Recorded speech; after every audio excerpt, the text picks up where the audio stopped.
Hello everyone. Welcome back to YouTube channel of Unlocking Minds. Myself Shweta Gupta from Anil K. Goyal and Associates.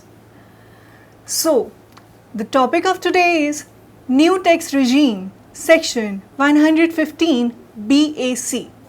Congratulations to all the individuals and HUF.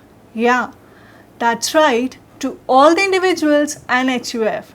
It means whether you are resident or non-resident of India, you are covered under the section. So, in detail हम बात करते हैं इस section की. क्या है इस section का मतलब और क्या क्या बेनिफिट्स हैं इस सेक्शन में. जो हमारा एग्जिस्टिंग टैक्स रिजीम है उसमें हमको 3 रेट्स हैं जो कि स्पेसिफाइड हैं, 5%, 20% और 30%. लेकिन अगर हम न्यू टैक्स रिजीम की बात करते हैं तो इसमें 6 रेट्स हैं जो कि हमारे इनकम टैक्स बेसिकली हमारी टैक्सेबल इनकम के अकॉर्डिंग हम पर एप्लीकेबल होंगे. तो अब डिस्कस करते हैं क्या है इस सेक्शन के बेनिफिट्स और ऐसे कौन से पॉइंट्स हैं जो हमें कंसीडर करने चाहिए इस स्कीम को ऑप्ट करते हुए. इस सेक्शन के बेनिफिट्स की अगर मैं बात करती हूँ तो जैसे कि मैंने आपको पहले बताया कि इसमें डिफरेंट टैक्स रेट्स हैं जो कि हम अवेल कर सकते हैं for the computation of our income tax liability. लेकिन they are major points to be remembered while evaluating your income tax. First of all, I'll discuss some of the major topics related to salary taxpayers. Salary taxpayers अगर new tax regime को opt करेंगे तो उनकी responsibility है कि वो अपने employer को पहले ही इंटीमेट कर दें that I am not going to opt the existing tax regime but I am going to take the benefit of new tax regime. So accordingly your TDS will be able to calculate it. लेकिन जो हमारे non salary tax payers हैं उनके पास ये opportunity है कि वो कभी भी न्यू टैक्स रिजीम या फिर एग्जिस्टिंग टैक्स रिजीम को ऑप्ट करने का डिसीजन ले सकते हैं, बट उनको अपना TDS और एडवांस टैक्स उसी के अकॉर्डिंगली कैलकुलेट करके डिपॉजिट कराना होगा.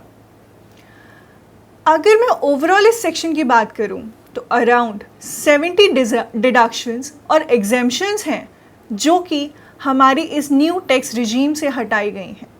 तो जब भी आप न्यू टैक्स रिजीम का ऑप्ट करने का डिसीजन लेंगे एक बार ज़रूर एनालिसिस करें उन डिडक्शंस और एग्जेम्पशंस की वजह से आपको ज़्यादा टैक्स तो पे नहीं करना पड़ रहा. अगर मैं उन टैक्स पेयर्स की बात करूं जो कि बिजनेस इनकम अर्न करते हैं तो ऐसे काफ़ी सारे इन्वेस्टमेंट्स हैं, ऐसे काफ़ी सारे एक्सपेंडिचर्स हैं जो कि हमारे इस न्यू टैक्स रिजीम में डिसअलाउड हैं.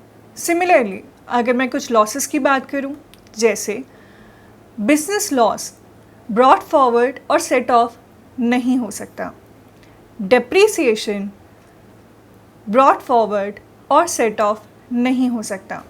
सिमिलरली वो टैक्स पेयर्स जिनकी हाउस रेंटल इनकम है अगर उनकी सेल्फ ऑक्यूपाइड प्रॉपर्टी है तो वो इंटरेस्ट ऑन लोन का बेनिफिट नहीं ले सकते, और अगर उनकी लेट आउट प्रॉपर्टी है तो वो अपने इंटरेस्ट ऑन लोन का बेनिफिट तो ले सकते हैं but only to the extent of taxable rental income. अगर मैं कंक्लूजन की बात करूं तो ये आपके ऊपर है कि आपको न्यू टैक्स रिजीम ऑप्ट करना है या नहीं.